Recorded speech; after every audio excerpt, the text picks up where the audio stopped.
নমস্কার। আজকে আমরা আলোচনা করব বাস্তুশাস্ত্র নিয়ে, মানে স্থাপত্যের একটা খুব পুরনো বিজ্ঞান। কিভাবে আমাদের থাকার জায়গা বা কাজের জায়গার ডিজাইন আমাদের জীবনে প্রভাব ফেলে, সেটাই একটু বোঝার চেষ্টা করব। আমাদের সাথে একজন বাস্তু বিশেষজ্ঞর আলোচনার কিছু নির্যাস আছে। হ্যাঁ, নমস্কার। আমাদের লক্ষ্য হল এই প্রাচীন জ্ঞানের কিছু জরুরি দিক, কিছু টিপস তুলে ধরা। বিশেষ করে যারা নতুন বাড়ি কিনছেন বা ফ্ল্যাট খুঁজছেন, তাদের জন্য তো এটা খুবই দরকারি। একদম। বাস্তুশাস্ত্র দেখুন, এটা মূলত কাজ করে স্পেস বা স্থান আর পঞ্চভূতকে নিয়ে। পঞ্চভূত মানে ওই আগুন, মাটি, বাতাস। ঠিক। অগ্নি, পৃথিবী, বায়ু, জল আর আকাশ, এই 5টা মূল উপাদান। প্রতিটারই নিজস্ব শক্তি আছে, দিক আছে। মৎস্যপুরাণ, স্কন্ধপুরাণ, এইসব পুরনো শাস্ত্রে এর কথা পাওয়া যায়। এটা শুধু বাড়ির নকশা নয়, আসলে শক্তির সঠিক ব্যবহারটাই আসল। আচ্ছা, এই বাস্তুপুরুষের কনসেপ্টটা বেশ ইন্টারেস্টিং লাগলো। শিব আর অন্ধকাসুরের যুদ্ধ, তার থেকে ঘাম, সেখান থেকে জন্ম।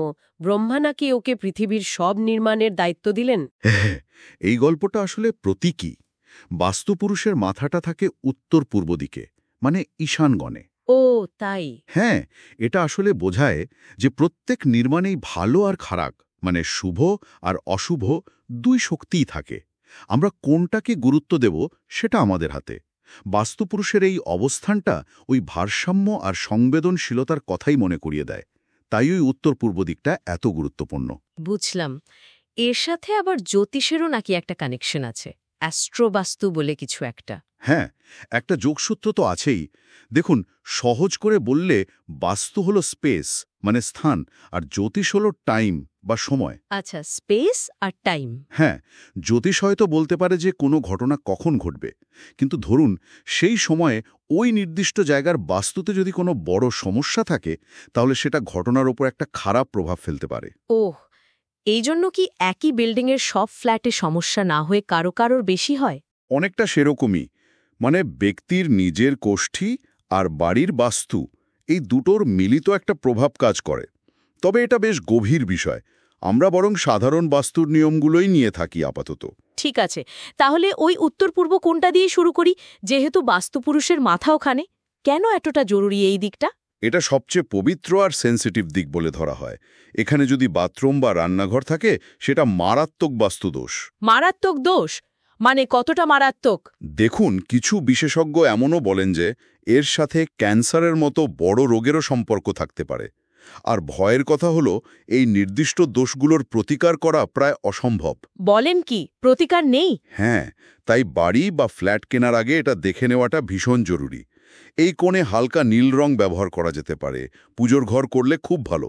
ভারী জিনিস না রাখাই উচিত। তার মানে এটা একটা নন নেগোশিয়েবল পয়েন্ট। আচ্ছা, আর দক্ষিণ পূর্ব দিকটা, অগ্নিকোণ, ওটা তো আগুনের দিক, তাই না? একদম।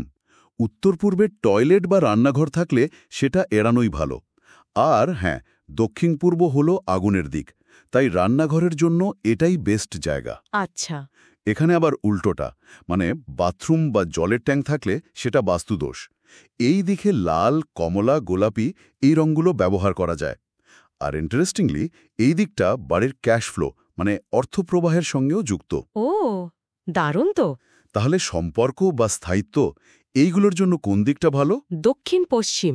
ঠিক ধরেছেন, দক্ষিণ পশ্চিম বা নৈঋত কোণ, এটা সম্পর্ক আর স্থায়িত্বের দিক, মানে শোবার ঘরের জন্য সবচেয়ে ভালো জায়গা। আচ্ছা। কিন্তু এখানেও একটা খুব বড় না আছে। এই দিকে যদি বাড়ির মূল প্রবেশদ্বার বা মেন এন্ট্রেন্স থাকে, সেটাও আরেকটা মারাত্মক বাস্তুদোষ। আর এটারও প্রতিকার প্রায় নেই বললেই চলে। তার মানে কেনার আগে এটাও দেখতে হবে। তাহলে তো দুটো জিনিস একদম মাস্ট চেক। দক্ষিণ পশ্চিমে এন্ট্রেন্স নেই, আর উত্তর পূর্বে টয়লেট বা রান্নাঘর নেই। একেবারে। এই দুটো বড় সমস্যা যদি এড়ানো যায়, আর ধরুন রান্নাঘর আর টয়লেটের পজিশন মোটামুটি ঠিকঠাক থাকে, তাহলে প্রায় 70% বড় বাস্তুদোষ কেটে যায়। বাহ, এটা তো খুব কাজের তথ্য।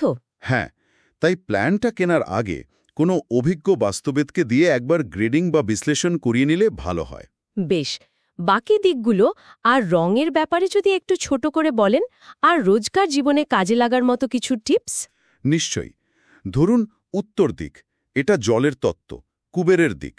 এখানে আলমারি রাখলে ভালো, মানে টাকা পয়সা গয়না রাখার। নীল রং শুভ। আচ্ছা। পূর্ব দিকটা হলো বায়ুতত্ত্বের, সামাজিক মেলামেশা, সংযোগ বাড়াতে সাহায্য করে, সবুজ রং ভালো।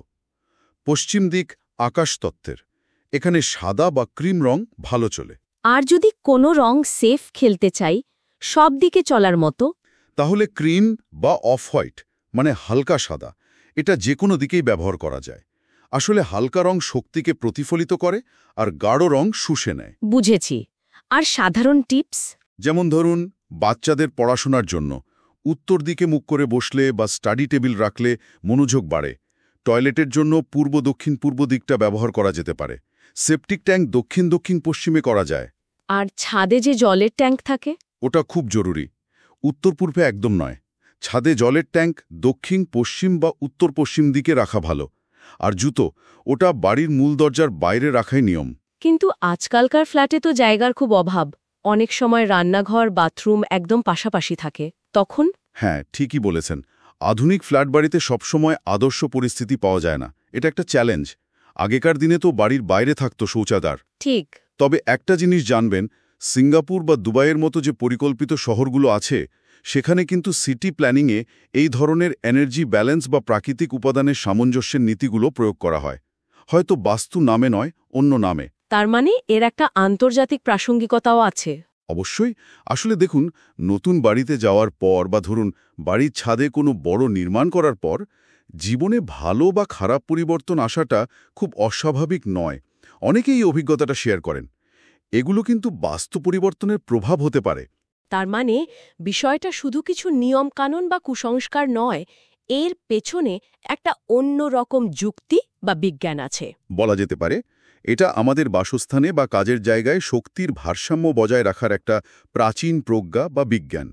কিছু মৌলিক নিয়ম, বিশেষ করে ওই মারাত্মক দোষগুলো যদি এড়িয়ে চলা যায়, তাহলে সেটা জীবনে শান্তি সমৃদ্ধি আনতে অনেকটাই সাহায্য করতে পারে। সত্যি খুব ইন্টারেস্টিং আলোচনা হলো। তাহলে মূল কথাটা হলো, বাস্তু আমাদের চারপাশের এনার্জি বা শক্তিকে সম্মান জানানোর কথা বলে, যা আমাদের ভালো থাকার উপর একটা প্রভাব ফেলে। একদম তাই। শেষ করার আগে একটা প্রশ্ন শুধু ভাবার জন্য রেখে যাই। বলুন। আমরা হয়তো সবসময় সচেতনভাবে বুঝতে পারি না, কিন্তু আমাদের চারপাশের পরিবেশের নকশা, তার গঠন, কোথায় কোন জিনিসটা থাকছে, এই সবকিছু আমাদের অজান্তেই আমাদের মন, আমাদের শরীর, আমাদের সুস্থতার উপর ঠিক কতটা গভীর প্রভাব ফেলে চলেছে। এই প্রাচীন জ্ঞান আজকের দিনেও কতটা প্রাসঙ্গিক, সেটা সত্যিই ভাবার মতো একটা বিষয়, তাই না?